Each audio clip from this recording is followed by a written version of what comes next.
Ça fait plus de 10 ans qu'elle est vide et elle coûterait des dizaines de millions de dollars à rénover. A-t-on vraiment besoin d'une résidence officielle pour notre premier ministre canadien?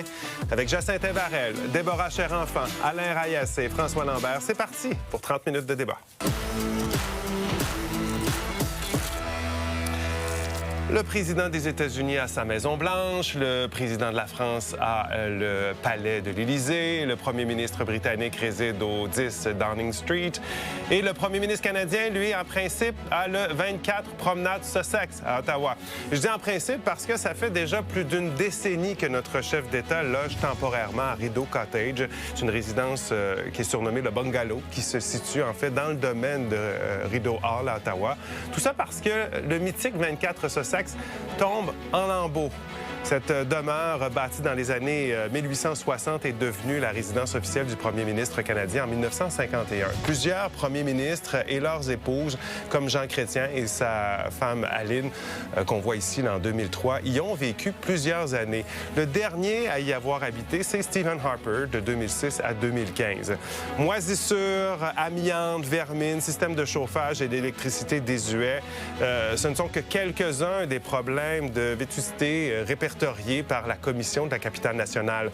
Depuis 2022, le bâtiment est fermé pour des raisons de santé et de sécurité. Son état est jugé critique selon un rapport de la Commission paru en 2021. Il faudrait investir là au moins 36 millions de dollars pour remédier au déficit d'entretien seulement. Avec l'inflation, faites le calcul, ça monte à plus de 42 millions de dollars à l'heure actuelle. Mark Carney fait maintenant face à tout un dilemme. Rénover ou non le 24 Sussex? Le statu quo n'est plus possible puisque nos collègues de CBC nous révélaient tout récemment en fait qu'une note interne circule à l'effet que l'actuelle résidence du premier ministre, là, Rideau Hall, est elle aussi jugée, Rideau Cottage, pardon, est elle aussi jugée inadéquate et pose des enjeux de sécurité. Alors, qu'est-ce qu'on fait? Notre question ce soir: pour ou contre rénover la résidence du premier ministre canadien du 24 Sussex? Premier tour de table, Jacintin, qu'est-ce que tu en penses?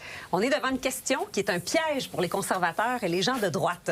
Et je veux pas tomber dans ce piège-là parce que ça serait un piège de symbolisme populiste. De pas prendre en charge la gestion d'un actif au patrimoine national comme ça, c'est pas une question de rigueur budgétaire, c'est une question de responsabilité. Alors, t'es pour. Il faut rénover. Oui. Déborah. Commençons fort. Si elle a bien mis la table, moi, je rajouterais simplement que l'argument, c'est vraiment, on ne peut plus reculer. Il y a des rénovations qui s'imposent, malheureusement, et effectivement, ce n'est pas une question de capacité financière, c'est une question de responsabilité, de crédibilité aussi, et j'oserais même dire de prestige. Tu as très bien cité les autres exemples de résidences de premiers ministres ou de chefs d'État à travers le monde. On a un pays du G7, du G20, bref, est-ce qu'on veut vraiment avoir cette ère-là, avoir une impression de négligence? Je ne pense pas. Alain. Malheureusement, c'était les conservateurs sous Stephen Harper avec qui je me suis présenté, qui étaient là en poste, et que s'il avait pris ses responsabilités, on n'en serait pas là au coup qu'on est rendu. Il est trop tard, c'est beaucoup trop d'argent. Ça fait déjà 10 ans que Justin Trudeau restait là. Mark Carney, je pense que cet argent-là pourrait servir à beaucoup d'autres choses en ce moment. Quand on parle de pénurie de logements, on regarde l'itinérance. Vous allez me dire, c'est peut-être populiste, mais je pense que moins de faire pour moins cher une résidence convenable pour le premier ministre du Canada. François. Je suis totalement en compte, mais ce que Michel n'a pas dit, c'est... Là, je le reprends. C'est qu'il a parlé du 10 Downing, il a parlé d'un peu partout, mais il y a des pays aussi qui ont décidé, ça, c'est un symbole. On n'habite pas là. Le problème, c'est que le 24 Sussex, il est protégé par le patrimoine. Donc, on ne peut pas le démolir sans grincer des dents. Mais aller l'habiter, aller en faire une résidence, c'est plus possible avec les standards de sécurité. Ça fait face à une falaise et une rivière. C'est impossible qu'un premier ministre puisse aller habiter là. Alors, toi, tu dis non. Il faut aller trouver une autre place. Peut-être pas l'autre endroit, mais cet emplacement-là, c'est un musée. Alors, on a le clan du pour et le clan du contre sur cette question. On va aller voir comment se divisent nos téléspectateurs parce que la question est en ligne depuis 17 heures. Alors, 42 des internautes qui ont répondu à la question avant 22h30 sont pour rénover la résidence du premier ministre, alors que 58 sont contre cette idée. Alors, avance pour le contre. C'est comme ça qu'on commence notre soirée. On efface tout ça quand vous êtes prêts. On commence le décompte des votes. Vous balayez le code QR, vous votez, vous commentez par courriel courriel sur X ou sur Blue Sky.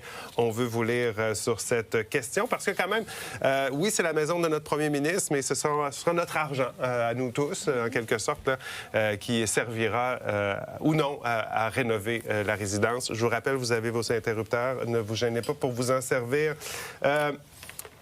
Tu disais...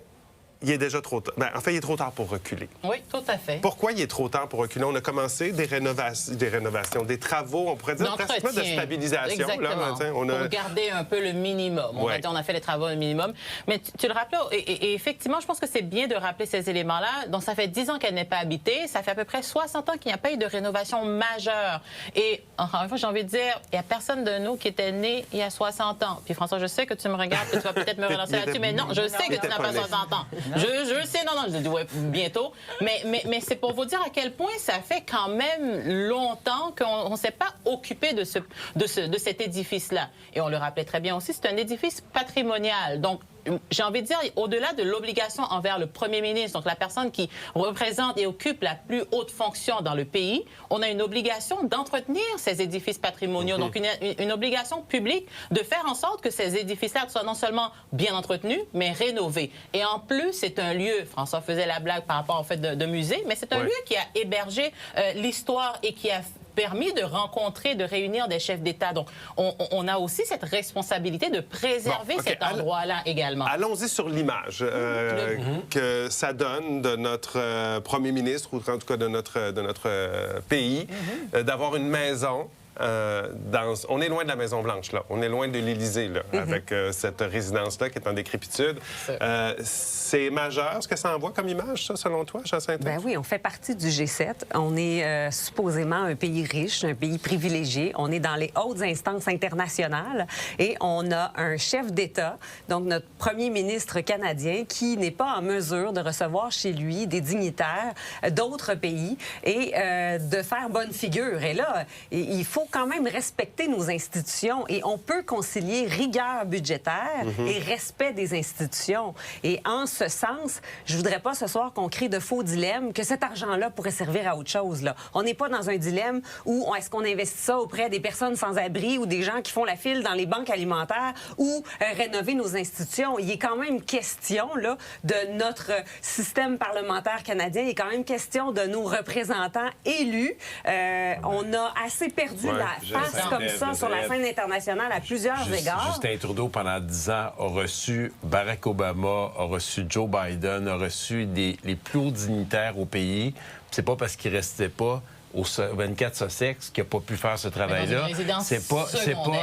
Non, même pas. Ils ont loué des salles, ils ont reçu au Parlement. Ils les ont reçus. Il va dire, il n'y a personne qui a fait un scandale. Notre image de jamais. Si notre image a été salie, c'est pas à cause de nos rencontres internationales ici dans les édifices que l'on a. On va dire, on a le Parlement canadien, on est en train de rénover l'édifice central à coût de 4 à 5 milliards. Il y a une explication. Je fais juste dire que en ce moment, là, ça reste une image. Si on se promène à Ottawa, là, je m'excuse, là, mais on ne pourra même pas aller le visiter, même si le premier ministre vivait à l'intérieur de cette bâtisse-là. Mais on s'entend qu'on entend un peu moins parler du 24 Sussex. Il y a eu, à un moment donné, pendant les... Là, on sait que le gouvernement, M. Carney, va devoir prendre une décision. Là, on va en entendre parler davantage. Mais est-ce qu'on ne l'a pas carrément oublié, cet édifice-là? Est-ce qu'on l'a abandonné carrément? Les gouvernements l'ont abandonné? On l'a abandonné, puis là, maintenant, il est rendu trop tard à être dans l'état des lieux. Moi, je pense sincèrement qu'on devrait garder la structure, comme on garde certaines façades d'églises ou patrimoniales, parce que je pense que oui, ça fait partie de notre histoire au niveau les touristes lorsqu'ils se promènent, comme ils vont devant le Parlement canadien. Ça, on devrait l'investir, la boîte, si on veut, puis on l'entretient comme il faut. Mais pour le reste, le premier ministre, on peut lui trouver un autre endroit qui respecte les règles de sécurité. Tantôt, on parlait d'image. Pour toi, ça ne change pas notre image dans nos relations internationales quand on invite quelqu'un ici? Aucunement. OK. On restons sur l'image. On parlera de sécurité un peu plus tard. T'en penses quoi de ça? Est-ce que on a de quoi être fier ou pas? Ben, non. Laisser tomber un building en ruine comme ça, puis on le sait qu'il y a des rats maintenant, c'est plus habitable. On part de loin. Mais Ça affecte pas nos relations? Mais ça affecte absolument pas, parce que dans d'autres pays, ça n'existe pas. Quand François, on va juste regarder, mettons, François Legault, là, il habite dans un appartement.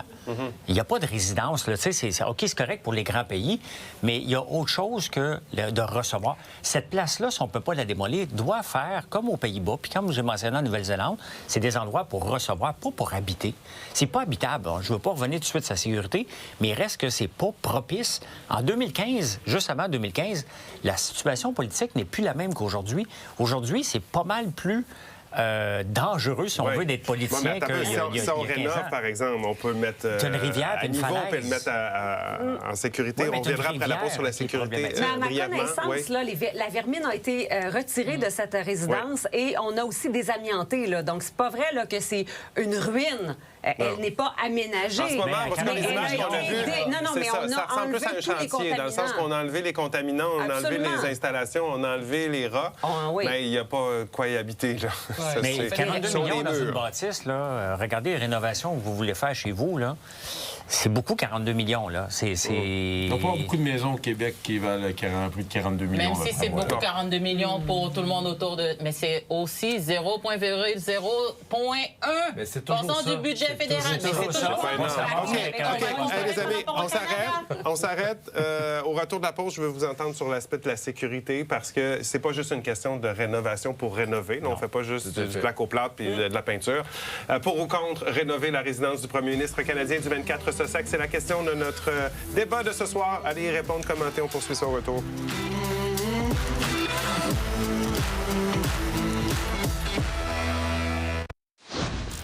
Je vous rappelle notre question ce soir. Est-ce que vous êtes pour ou contre rénover la résidence du premier ministre canadien du 24 Sussex?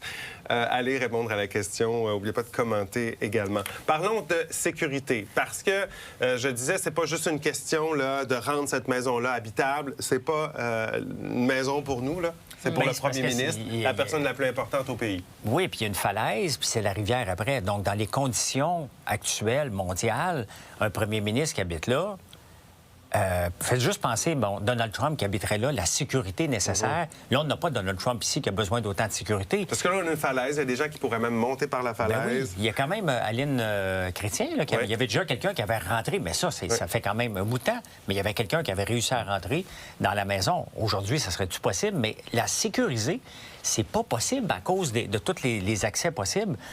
On n'est plus là aujourd'hui. On n'est plus là. Cette maison-là ne peut plus servir de résidence officielle.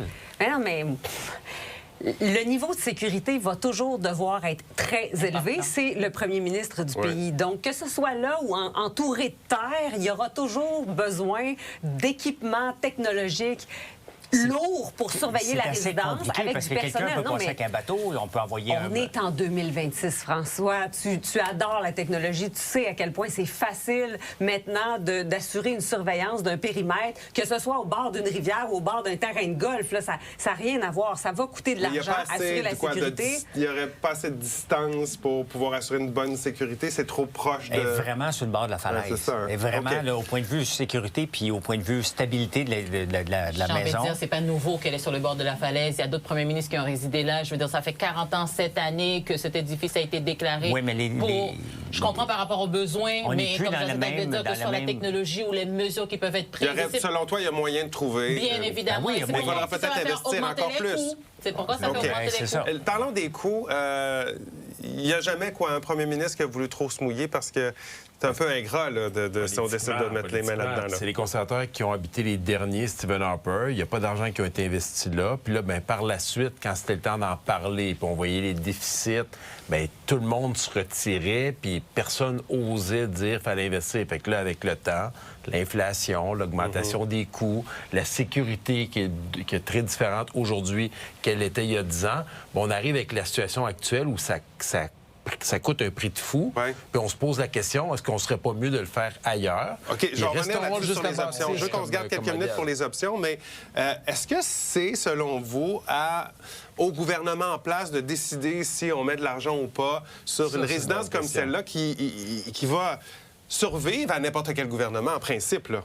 Oui, J'ai envie de dire absolument. Parce que de toute façon, si on commence les travaux demain matin, Non, c'est mais pas oui, Mark ma Carney. question, c'est est-ce que c'est au gouvernement en place de décider ou ça devrait être une instance au-delà de ça? C'est difficile, Ça pourrait être une instance, mais de toute façon, Mark Carney annonce qu'il a investi dans cette maison-là. Ça va être pour le prochain premier ministre dans 4 ou 8 ou 12 ans, de toute façon, parce que c'est long, c'est des gros travaux d'envergure. Donc, de toute façon, il le fait pour le patrimoine bâti, le patrimoine national. Il le fait pas pour son bénéfice personnel. Sauf que la décision est prise pour le bénéfice personnel, pas du premier ministre, mais du gouvernement en place. Mais ta question, là, je peux aller dans le sens de ce que vous dites tout le monde, je pense qu'on devrait être pas mal d'accord, c'est que Justin Trudeau avait prévu ça. Il avait demandé à tous les anciens premiers ministres, il voulait former un comité avant de partir. Ce comité-là devait faire une recommandation justement non partisan. Même Jean Chrétien qui avait même parlé avec Stephen Harper pour une proposition XYZ, il avait même ouvert la porte, Stephen Harper et Jean Chrétien, à aller chercher du financement public pour essayer de sortir ça, privé, parce que le public des gens, mais oui, privé, des gens qui pourraient faire des dons. Finalement, Justin Trudeau s'est retiré, puis on n'a jamais eu la suite de ce comité-là. On ne sait même pas s'il a été mis en place, mais on aurait pu arriver à quelque chose comme ça, justement, pour des politiciens. Mais moi, je pense que c'est effectivement au gouvernement en place de prendre cette décision-là. Et je rajouterais même, c'est au gouvernement en place et surtout pas à l'opposition d'avoir une influence par rapport aux décisions, parce que c'est aussi pourquoi ça a traîné. Et le coût des travaux, le coût politique, j'ai envie de dire, est beaucoup plus élevé que le coût des travaux. Et on sait que le coût des travaux n'arrête pas d'augmenter année après année. Mais c'est le manque de courage politique qui a le coût le plus élevé. Et il n'y a aucun gouvernement ou même parti, parce que chaque fois qu'un gouvernement commence à réfléchir à la possibilité l'opposition, les médias, tout le monde se choque. Mais encore une fois, on parle de responsabilité, pas juste une question de prestige ou d'image. C'est la responsabilité d'entretenir un patrimoine. Mais c'est parce que ça revient toujours à chaque fois qu'un nouveau premier ministre, regarde, c'était pas la toilette à Pauline Marois qui avait coûté une fortune au Québec puis ça avait fait un scandale. C'est toujours un scandale dès qu'un premier ministre rénove. Alors que c'est normal de rénover. Oui, mais ça revient toujours à la même chose. OK, on va avec les options. Qu'est-ce qu'on fait? Parce que, comme je disais tout à l'heure, il y a eu une note interne qui disait que Rideau Cottage, où vit présentement nos premiers ministres, sont pas... c'est pas adéquat au niveau sécuritaire. C'est pas adéquat sur le plan. D'accord, on a 2 bâtisses, là, une qui est en décrépitude, pas habitable du tout, une qui est habitée, mais pas sécuritaire. On fait quoi? C'est une joke! On a l'air d'une joke! On s'en va ailleurs, tout simplement. On construit dans un endroit qui est sécuritaire, qui ne coûtera pas entre 40 et 80 millions, une nouvelle construction. Puis on restaure l'extérieur de la bâtisse, qui est un édifice patrimonial. On fait le strict nécessaire. Si on peut faire une salle, on fera une salle, mais moi, j'en arriverai même pas jusqu'à là. On devrait avoir un débat sur est-ce que ça coûte plus cher, de façon générale, entretenir des immeubles ou en construire des nouveaux? Parce que là, on devrait effectivement faire l'évaluation, l'analyse quantitative. Est-ce que ça va coûter plus cher d'aller construire comme Alain dit ou est-ce que d'aller entretenir? Mais là encore... Ça a été fait. Mais si c'est une question de coût... Non, mais Déborah, si au début, on avait fait cette analyse-là, comme tu le dis, je suis 100 d'accord, on serait sûrement en train de la rénover. Ça aurait été fait il y a 10 ans, il y a 15 ans. Parce que la réponse, c'est qu'on doit la rénover. Non, attention. Aujourd'hui, 10 ans après, la situation est différente. Les coûts ont explosé et la reconstruire est meilleur marché. Je ne pense pas. Quel terrain à Ottawa, en proximité du Parlement? Justement. Non, mais on ne se fera pas à croire qu'on connaît toutes les données. On ne connaît pas toutes les variables. Le prix des terrains autour du Parlement d'Ottawa, il faut quand même qu'on soit à une certaine distance raisonnable du Parlement. Et le coût des fonctionnaires qui sont là pour ça. La construction des matériaux... Je ne pense pas qu'on serait moins que la rénovation. Commentaire de Maxime pour aller à la pause. Il est pour, lui. Il dit qu'il faut préserver le patrimoine. Il s'agissait d'une école... S'il s'agissait d'une école publique ou d'un musée national, on ne se poserait même pas la question. C'est le commentaire de Maxime. On s'arrête quelques minutes, attendre une pause. Au retour, d'autres commentaires et on verra si l'aiguille a bougé.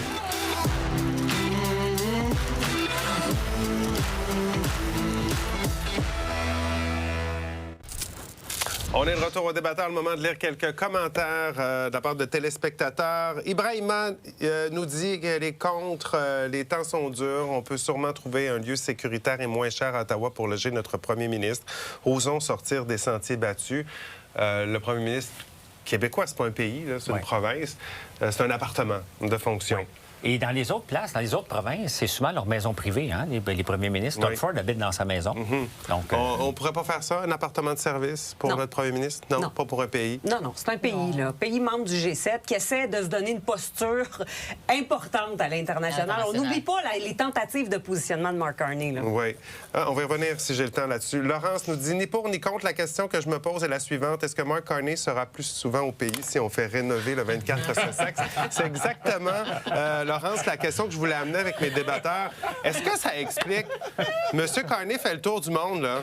Oui. C'est-tu mieux d'aller à la rencontre des dirigeants que les inviter chez nous? Ici? Vous en pensez quoi? Non, mais les deux, là. Il faut qu'ils fassent les deux. Il faut qu'ils aillent voir, mais il faut qu'ils reçoivent. Mais il faut surtout qu'ils parlent à la population via les médias un peu plus souvent. Ouais. Allez, on profite pour passer sa petite pointe. Mais je pense que c'est intéressant.